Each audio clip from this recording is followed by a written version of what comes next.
ഇന്നൊരു ചെറിയ സേമിയ പായസം വയ്ക്കുവാണ്. ഒരു 50 ഗ്ലാസ് പായസത്തിൻ്റെ ഓർഡർ വന്നിട്ടുണ്ട്. അപ്പം അതിനുള്ള പാല് നമ്മൾ അടുപ്പത്ത് വയ്ക്കുവാണ്. ഞങ്ങളുടെ ഈ സംരംഭത്തിലേക്ക് ചെറിയ ചെറിയ ഓർഡറുകളൊക്കെ വരുന്നുണ്ട്. അതെല്ലാം നമ്മൾ ചെയ്ത് കൊടുക്കുന്നുണ്ട്.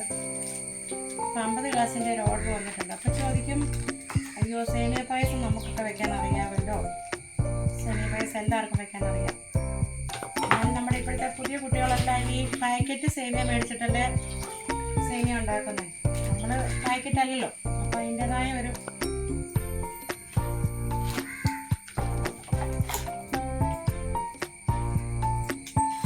ഞാൻ 50 ഗ്ലാസ് പായസത്തിന് 5 ലിറ്റർ പാലാണ് ചേർക്കുന്നത്.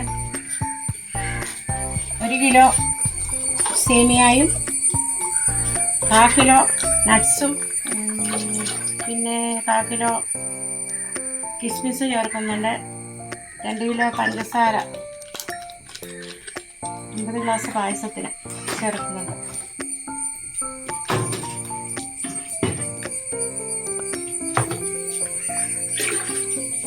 പാല്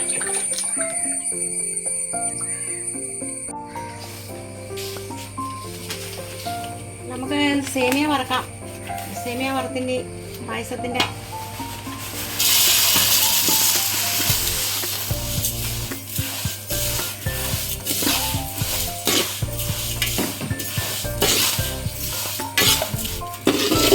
ഒത്തിരി ചോപ്പിക്കുന്നില്ല, ഒരു മീഡിയം ചോപ്പിലെടുക്കുവാണ്. അതായത് മീഡിയം കളറിൽ കഴിഞ്ഞ് കഴിഞ്ഞാൽ കളർ മാറിപ്പോവും. പായസത്തിനൊരു വെള്ള കളർ കിട്ടത്തില്ല. വറുത്ത് പാകമായിട്ടുണ്ട്. നമ്മളൊരു കഴിഞ്ഞപ്പോൾ സേമിയയുടെ തീ വറുത്തുമാണ് അടുത്ത പരിപാടിയിലേക്ക്, അടുത്ത ഘട്ടത്തിലേക്ക് മാറുന്നു. കപ്പലണ്ടി വറക്കുവാണേ. കപ്പലണ്ടി വറുത്തിട്ട് ഇനിയിപ്പം പായസത്തിൻ്റെ അടുത്ത ഘട്ടത്തിലേക്ക് നമ്മൾ വന്നിരിക്കുവാണ്.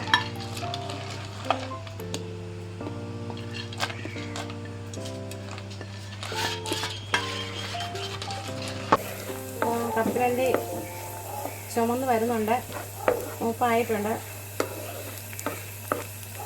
നമ്മൾ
പണിയെല്ലാം തീർന്നു. പായസത്തിൻ്റെ തീ ഓഫ് ചെയ്തു.